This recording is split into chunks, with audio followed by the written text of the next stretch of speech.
آیت الکرسی کے بعد اللہ بتا رہا ہے لا اکراہ فی الدین، دین میں زبردستی نہیں ہے۔ یعنی اللہ کی قدرت کے بعد ان لوگوں کے بارے میں یہ حکم ہے کہ جو ابھی مسلمان نہیں ہوئے، آپ کسی کو جبراً مسلمان نہیں کر سکتے۔ لیکن ایک اور آیت میں، وہ آیت پیچھے گزر چکی اور ہم نے اس کا ذکر بھی کیا کہ جب آپ مسلمان ہو جائیں تو ادخلوا فی السلم کافہ، تب آپ نے اسلام میں پورے کا پورا داخل ہونا ہے۔ آپ کو زبردستی کوئی مسلمان نہیں کرے گا، لیکن آپ نے ایک بار اپنی چوائس کے ساتھ اسلام کو قبول کر لیا تو آپ نے اس کے ساری انسٹرکشنز پہ اب عمل کرنا ہے، آپ کے پاس کوئی چوائس نہیں ہے اس کے بعد۔ قد تبین الرشد من الغی، بے شک جدا ہو چکی ہے ہدایت گمراہی سے، یعنی اب اللہ نے دین کو کفر سے الگ کر دیا، جو رائٹ ہے اس کو رانگ سے الگ کر دیا۔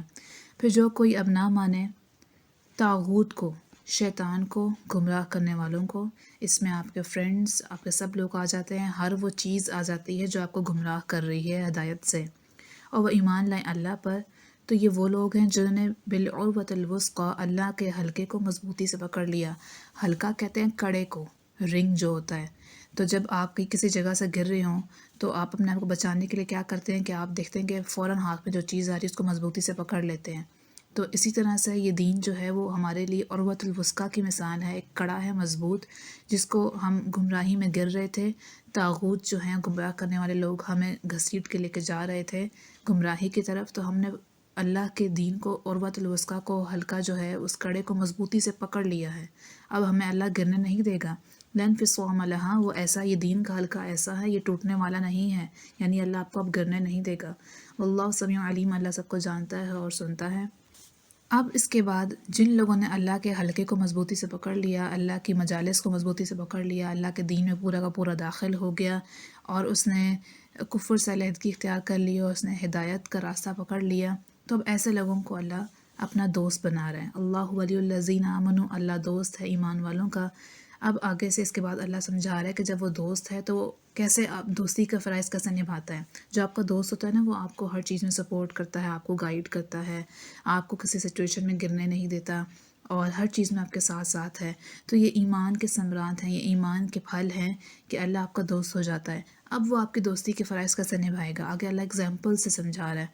دوست کیا کرتا ہے، یخرج من الظلمات الی النور، وہ نکالتا ہے اندھیروں سے اور روشنی کی طرف لے کے جاتا ہے۔ والذین کفروا اولیاءهم الطاغوت یخرجونهم من النور الی الظلمات، اور جو لوگ کافر ہوئے تو ان کے دوست کون ہیں، طاغوت ہیں، گمراہ کرنے والی چیزیں ہیں، شیطان ہیں، گمراہ کرنے والے لوگ ہیں جو ان کو روشنی سے نکال کر، نور سے نکال کر، اللہ کی ہدایت سے نکال کر گمراہی کی طرف لے جاتے ہیں۔ اولئک اصحاب النار، دوزخ والے ہیں، اس میں ہمیشہ رہیں گے۔ اب اس میں آگے اللہ اپنے دوستوں کی اگزامپلز دے رہا ہے کہ فرسٹ اگزامپل کیا ہے کہ کون اللہ کا دوست ہے، اللہ نے اس کو کیسے گائیڈ کیا اور سپورٹ کیا۔ الم تر الی الذی حاج ابراہیم فی ربہ ان آتاہ اللہ الملک، کیا آپ نے نہیں دیکھا اس شخص کو جس نے جھگڑا کیا ابراہیم سے اس کے رب کے بارے میں، جس کی وجہ سے اللہ نے اس کو بادشاہت دی تھی۔ یعنی اس میں ابراہیم اور نمرود، حضرت ابراہیم علیہ السلام اور نمرود کے بیچ میں جو ڈائلاگ ہے اس کے بارے میں ہے کہ نمرود خدائی کا دعویٰ کرتا تھا، اس کو اللہ نے بادشاہت دی تھی، وہ کہتا تھا کہ ایسی بادشاہت کسی کے پاس نہیں، تو میں خدا ہوں۔ تو حضرت ابراہیم علیہ السلام ایک مرتبہ اس کے دربار میں گئے اور اس کے سامنے گئے تو نمرود جو ہے وہ سجدہ کرواتا تھا اپنے آپ کو۔ حضرت ابراہیم علیہ السلام نے سجدے سے انکار کر دیا، تو اس نے پوچھا کہ تم نے کس وجہ سے انکار کیا، تو اس نے کہا، حضرت ابراہیم علیہ السلام نے کہا کہ میرا تو خدا وہ ہے جو ربی الذی یحیی و یمیت، جو زندہ کرتا ہے و مارتا ہے۔ تو نمرود نے کہا کہ قال انا احیی و امیت، وہ بولا میں بھی لوگوں کو زندہ کرتا ہوں مارتا ہوں۔ اس نے کیا کیا کہ جیل میں سے ایک ایسے شخص کو نکال کر جس کے اوپر پھانسی لازم کر دی گئی تھی، اس کے اوپر پھانسی کا حکم جاری ہو گیا تھا، اس کو آزاد کر دیا اور ایک راہ چلتے بے گناہ شخص کو مروا دیا اور کہا کہ دیکھو میں نے بھی اپنی مرضی سے موت دی اور زندگی دی۔ حضرت ابراہیم علیہ السلام نے کہا قال ابراہیم فإن اللہ یأتی بالشمس من المشرق فأتی بها من المغرب فبہت الذی کفر، ابراہیم علیہ السلام نے کہا میرا خدا تو وہ ہے، میرا اللہ تو وہ ہے جو سورج کو نکالتا ہے مشرق سے، تو اب تم میں اتنی طاقت ہے، تم میں بادشاہت ہے، تم ایسا کرو کہ سورج کو نکال لاؤ مغرب کی طرف سے۔ فبہت الذی کفر، تو بہت حیران رہ گیا کافر کہ وہ تو اس کا تو سورج پہ اختیار نہیں تھا۔ واقعی میں سوچ کی بات تھی کہ کیسے ہم سورج کو آرڈر کریں گے کہ تم آج مغرب سے نکلو، تو بادشاہت تو اس کی نہ ہوئی۔ اس طرح سے اللہ نے اپنے ایک دوست کو، جس نے اللہ کے حلقے کو مضبوطی سے پکڑ لیا تھا، اس کو گائیڈ کیا۔ اللہ نے ان کو یہ فراست دی کہ آپ نے کیسے اس سے آرگیو کرنا ہے۔ جب آپ ایسی سچویشن میں ہیں کہ آپ کو نہیں سمجھ آ رہی کہ آپ نے کیا لاجک دینی، تو اللہ آٹومیٹکلی آپ کی زبان پر وہ الفاظ جاری کر دیتا ہے۔ پھر سیکنڈ ایگزامپل، او کالذی مر علی قریۃ وہی خاویۃ علی عروشہا، کیا تم نے دیکھا اس شخص کو کہ وہ گزرا ایک شہر پر اور وہ شہر اپنی چھتوں پر گر پڑا تھا، یعنی کہ بالکل کھنڈر بن چکا تھا، اس کی چھتیں جو ہیں وہ زمین کے ساتھ مل چکی تھیں۔ تو وہ شخص حیران ہوا، قال انا یحیی ہذہ اللہ بعد موتہا، کہ اللہ کیسے زندہ کرے گا ان کو، کہ وہ تو مٹی کے ساتھ مٹی ہو گئے، اب اللہ ان کو کیسے زندہ کرے گا۔ وہ اللہ کا انکار نہیں کر رہے تھے۔ یہ عزیر علیہ السلام کا واقعہ ہے کہ عزیر علیہ السلام کا ایک بستی کے اوپر سے گزر ہوا۔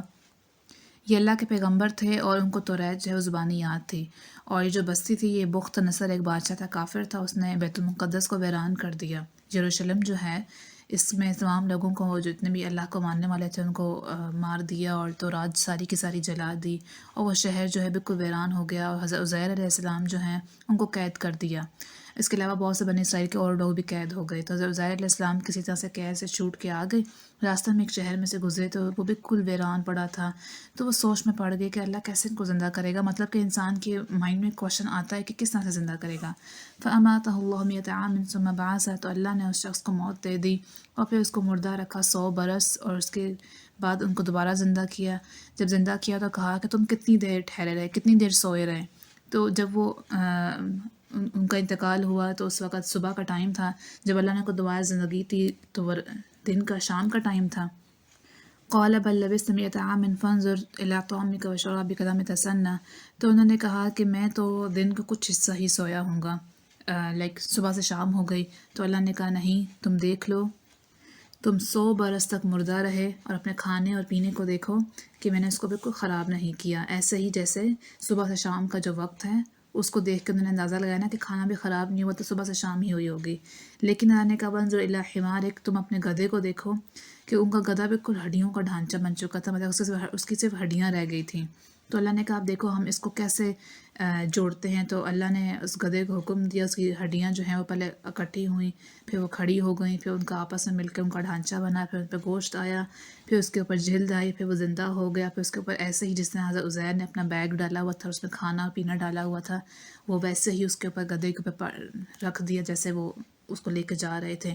تو اللہ نے کہا کہ یہ نشانی ہے تمہارے لیے اور ان لوگوں کے لیے کہ جو یہ سوال کرتے ہیں کہ اللہ موت کے بعد کیسے زندہ کرے گا، تو اللہ کا یہ تو سب آسان ہے۔